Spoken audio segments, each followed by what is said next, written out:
ഞാൻ നിന്നെ തല്ലാൻ പോവുക, പട്ടിയെ തല്ലും പോലെ. തിരിച്ച് നീ കൈ പൊക്കരുത്. പൊക്കിയാൽ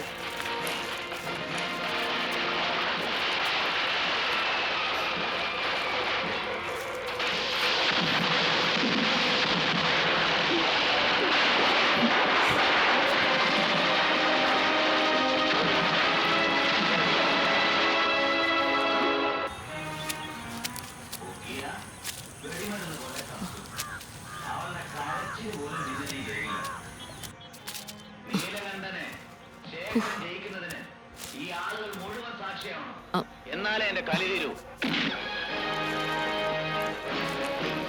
ആരെങ്കിലും ഗറിയെ കൊടുക്കാന്ന് കരുതി വാങ്ങി വെച്ചതാ, അത് മുഴുവൻ തിന്ന് തീർത്തല്ലേ. എന്തിനാ ഇതൊക്കെ ഇവിടെ ഇട്ട് കിടക്കുന്നിടത്തോണ്ട് ഇടായിരുന്നില്ലേ? നീ അടിക്കാൻ തളിക്കുകയും ചെയ്യല്ലോ, അങ്ങ് പെറുക്കിക്കളാം. ദേ മനുഷ്യ, എന്നെ കൊണ്ടൊന്നും പറയിപ്പിക്കരുത്. നിങ്ങളെപ്പോലെ വെറുതെ ഇരുന്നിട്ട് വരുന്നതല്ല ഞാൻ. മര്യാദയ്ക്ക് അങ്ങ് പെറുക്കി കളഞ്ഞാല്. ആ പടം തീരട്ട് എന്നിട്ട് പെറുക്കാം. പടം തീരട്ടെന്ന് നിങ്ങൾക്കിവിടെ പടം കണ്ടോണ്ടിരുന്നാ മതിയല്ലോ. പണിക്ക് പോയിക്കൊണ്ടുവരാനും ഇവിടുത്തെ പണിയെടുക്കാനൊക്കെ ഞാനൊരുത്തി ഉണ്ടല്ലോ. നാളെ 10,000 രൂപ വേണം ബാങ്കിൽ അടയ്ക്കാൻ. അതെവിടുന്ന് ഉണ്ടാക്കുമെന്ന് അറിയില്ല. നിങ്ങൾക്ക് പിന്നെ അതൊന്നും അറിയണ്ടല്ലോ. അറിയണ്ട, ഞാനല്ലല്ലോ ലോൺ എടുത്തത്, നീയല്ലേ. നീ എവിടുന്നേലും ഉണ്ടാക്കി അടക്ക്. ഞാൻ ലോൺ എടുത്ത് എനിക്കങ്ങ് വേറെ എവിടേക്കോ കൊണ്ടുപോകാനാണല്ലോ. അവളെ തിരക്ക് പിടിച്ച് കെട്ടിക്കൊണ്ടാന്ന് ഞാൻ അപ്പോഴേ പറഞ്ഞല്ലേ, നീ കേൾക്കാനിട്ടല്ലേ. അനുഭവിച്ചോ? അനുഭവിച്ചോളാം. നിങ്ങളുടെ കൂടെ എന്ന് പെട്ടോ അന്ന് തൊട്ട് അനുഭവിക്കുകയാണല്ലോ. അനുഭവിച്ചോളാം. എന്റെ തലവിധി, അല്ലാതെ എന്ത് പറയാനാ. പണിക്കും പോവില്ല, പൈസ ഉണ്ടാക്കില്ല. ഉള്ളത് മുഴുവൻ കുടിച്ച് കുടിച്ച് മുടിച്ച് തീർക്കാനല്ലാതെ ഒരു ഉത്തരവാദിത്വം കയ കയ കയ കയാന്ന്.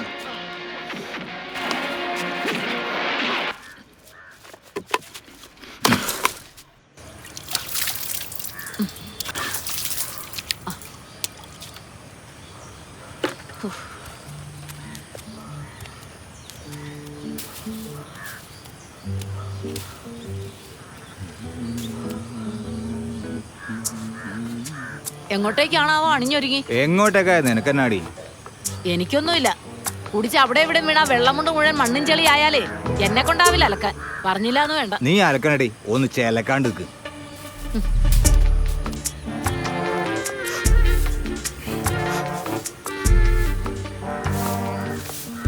നിന്റെ കയ്യിൽ കാശൊന്നും കൊണ്ടുകൂടി എടുക്കാൻ.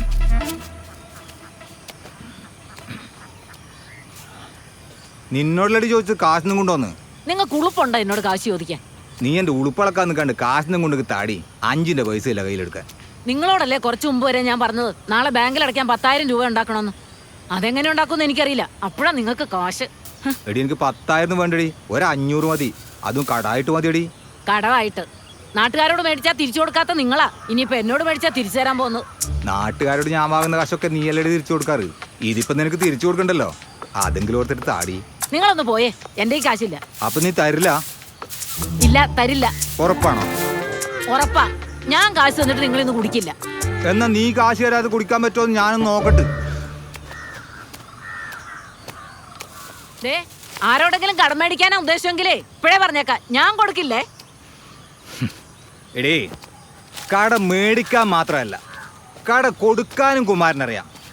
ആ കൊടുത്ത കാശ് തിരിച്ചു മേടിച്ച് കുടിക്കാനും കുമാരനറിയാം. അതിന് നിങ്ങളാർക്കാ കടം കൊടുത്തു? എൻ്റെ വകയിലൊരു പെങ്ങളില്ലേ നാരായണി, അവളിപ്പോൾ കുറച്ചു മുമ്പ് ഇവിടെ വന്നിരുന്നു. അവിടെ ചേക്കന് നാളെ പീസ് എടുക്കാൻ 500 ചോദിച്ചു. കൈ കാശും വെച്ചിട്ട് എങ്ങനെ ഇല്ലാന്ന് പറയാ. ഞാൻ എടുത്തു കൊടുത്തു. 500? ആടി, അത് ഇപ്പൊ തന്നെ എന്ന് തിരിച്ചു ചോദിക്കണ്ടല്ലോ എന്ന് കരുതിയാ നിന്നോട് ചോദിച്ചത്. പിന്നെ പണിക്ക് പോകാത്ത നിങ്ങളുടെ കയ്യിൽ അവക്കെടുത്തു കൊടുക്കാൻ 500? ഞാനങ്ങ് വിശ്വസിച്ചു. എടേ, കൈ കാശുണ്ടാകും, പണിക്കൊന്നും പോണ്ടടി. പിന്നെ എങ്ങനെ ഉണ്ടായിന്നാ? നാരായണി കാശും ചോദിച്ചു വരുന്നതിന് മുമ്പ് അപ്പുറത്തെ ദാക്ഷായണി വന്നിരുന്നു, കുറച്ച് മല്ലിപ്പൊടിയും ചോദിച്ചോണ്ട്. അതിന് ഞാൻ കൊടുത്തു.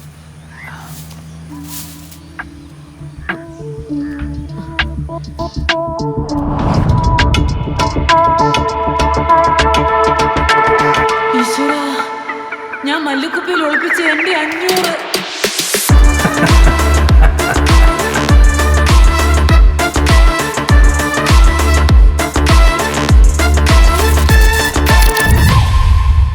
പിന്നെന്താ, അവനെയും അവന്റെ ബാപ്പാനെയും ഒരുമിച്ച് ചൂടാനുള്ള പൈസ കുമാരേട്ടൻ കയ്യിൽ നിന്ന് പറത്തിയെന്നൊക്കെ പറഞ്ഞു. അതപ്പോ ആർക്കറിയാം. ചിലപ്പോ കുടിച്ചു തീർത്ത കണക്കായിരിക്കും ഉദ്ദേശിച്ചത്. ഇതോടെ നിർത്തിക്കോണം നിങ്ങളുടെ ഒടുക്കത്തെ കുടി. കള്ളകത്തി എന്ന് കഴിഞ്ഞാൽ കണ്ട സിനിമയിലെ കഥാപാത്രം എന്നൊരു സൂക്കേടുണ്ട് കുമാരേട്ടന്. അതാ നിന്നോട് മോശമായിട്ട് പെരുമാറിയത്. ചില സിനിമ കണ്ടു കഴിഞ്ഞാൽ കുമാരേട്ടൻ അതങ്ങ് തലയ്ക്ക് പിടിക്കും. അതിന്റെ കൂടെ കള്ളൂടെ അകത്തി എന്ന് കഴിഞ്ഞാൽ പിന്നെ പറയുകയും വേണ്ട. അതിലെ കഥാപാത്രമായിട്ട് അങ്ങോട്ട് അഴിഞ്ഞാടും. അല്ല, ആ സമയത്ത് കുമാരേട്ടൻ എന്തെങ്കിലും സിനിമാ ഡയലോഗ് പറഞ്ഞോ? ഭാവം വളരെ ചിത്തയാണ്. സ്വരൂപം പുറത്തെടുക്കാൻ അവസരം ഉണ്ടാക്കണ്ട. ഇന്നിവിടുന്ന് ദേവാസുരം കണ്ടിട്ടാ പോയത്. ഇന്ന് ഇനി കെട്ടിറങ്ങും വരെ നീലകണ്ഠനായിരിക്കും. ഇനി എന്തൊക്കെ പുകലാണാവോ ഒപ്പിക്കാൻ പോണത്.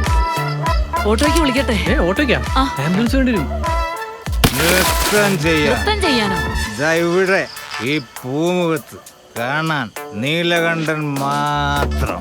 കാണാൻ മാത്രം ആക്കണ്ട, നൃത്തവും നീലകണ്ഠൻ തന്നെ ചെയ്താൽ മതി. എന്ത് കിടപ്പാണ് കുമാരേട്ടത്?